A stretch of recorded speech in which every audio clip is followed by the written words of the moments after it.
Welcome, my dear friends. Once again, I welcome you to yet another CME. This topic for today is gout. As all of you know, gout is a metabolic disease, a derangement in the purine metabolism. In this CME, I am going to take you through the clinical presentation, the etiology, the pathophysiology, the diagnosis, and of course, most importantly, the management of gout. There are several issues which we need to be very clear, rather crystal clear, in the management of this crystal induced arthropathy, gout. As usual, this presentation is available on our website www.drsharma.in.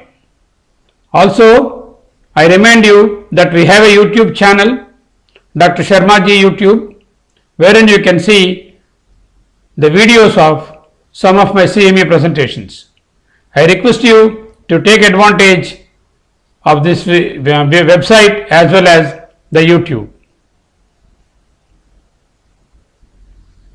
So in the body we have got purines and pyrimidines. The purine nucleotides, about 1/3 of them are contributed from the dietary source. 2/3 of the purine nucleotides are generated endogenously in the body. These purine nucleotides are converted into a substance called hypoxanthine. This hypoxanthine has to be metabolized into uric acid, and hypoxanthine becomes xanthine, xanthine becomes uric acid. For both these steps, we require an enzyme called xanthine oxidase.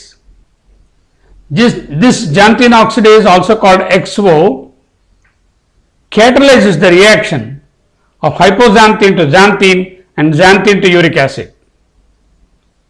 We have a hypouric acid producing drug or hypouricemic drug rather, allopurinol and oxypurinol, which inhibit the enzyme xanthine oxidase. Normally, the uric acid that is produced, 2/3 of that is excreted through the kidney, and we have drugs which increase the uric acid excretion. They are called the uricosuric drugs, and 1/3 of the uric acid is normally excreted through the alimentary tract. If there is excess of uric acid which cannot be handled by the kidney and by the GI tract, it will be deposited in the tissues, and that excess deposition leads to crystal deposition of urate and microtophi. These urate crystals are phagocytosed by the neutrophils, and these neutrophils, when they interact with these crystals, they produce acute inflammatory arthritis. Our famous NSAIDs and the standard colchicine act by preventing the inflammation and inflammatory arthritis. NSAIDs by their anti-inflammatory action, and colchicine by the action on preventing the formation of microtubules in the neutrophils and preventing acute inflammation. Let's have an overview of gout. Gout is a systemic illness, a metabolic disease. It is defined as a peripheral arthritis resulting from the deposition of sodium urate crystals in one or more joints. Deposition of uric acid in soft tissues as monosodium urate, also called MSU, deficient or defective purine metabolism resulting elevation in serum uric acid, demonstration of intra-articular monosodium urate crystals to establish the diagnosis, which is a definitive diagnosis of gouty arthritis. The prevalence of gout is almost same as that of rheumatoid arthritis, around 0.8 to 1%, 1.5% of the population. Rheumatoid arthritis is more common in women. Gout is 5 times more common in men compared to premenopausal women. Of course, postmenopausal women, the prevalence of gout in both men and women after postmenopausal women is the same. Prevalence increases with age and with increasing levels of serum uric acid.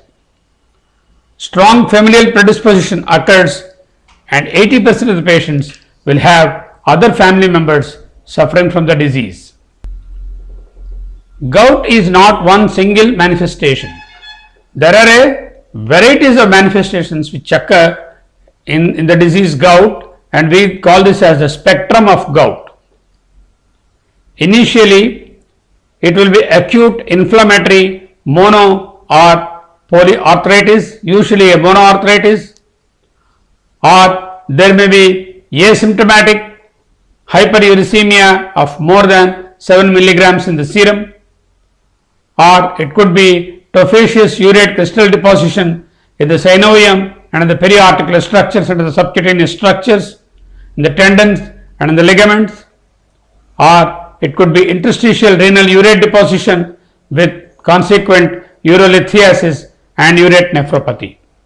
So, right from asymptomatic hyperuricemia to acute inflammatory monoarthritis, tophaceous gout, renal urate deposition, urolithiasis and renal failure and nephropathy, it is a spectrum of diseases, a spectrum encompassing from acute to chronic, spreading over years of the human life.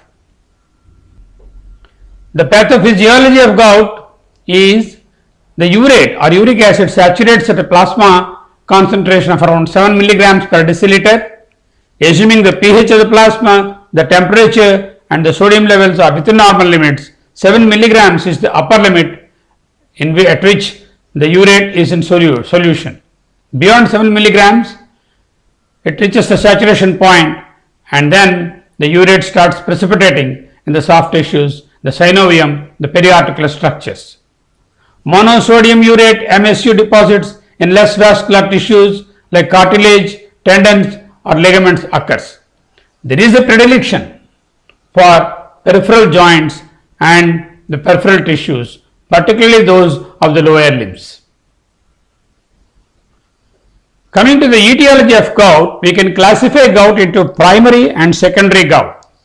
Primary is we don't have a specific reason or cause underlying, and it could be either due to overproduction of purines and uric acid through the xanthine hypoxanthine urate pathway, or under excretion of the urate that is produced. Uric acid normally 2/3 is excreted through the kidney. The kidney is not able to handle and excrete the urate properly, then we can have under excretion that can result in primary gout. Secondary gout is due to causes which produce excess of uric acid turnover, as in case of nucleoprotein turnover, excess in lymphomas and leukemias, increased cell proliferation or death, as in case of psoriasis, rare genetic disorder, X-linked recessive genetic disorder called Lesch-Nyhan syndrome, LNS. This Lesch-Nyhan syndrome is due to a specific enzyme defect, hypoxanthine guanine phosphoribosyl transferase deficiency, HGPRT.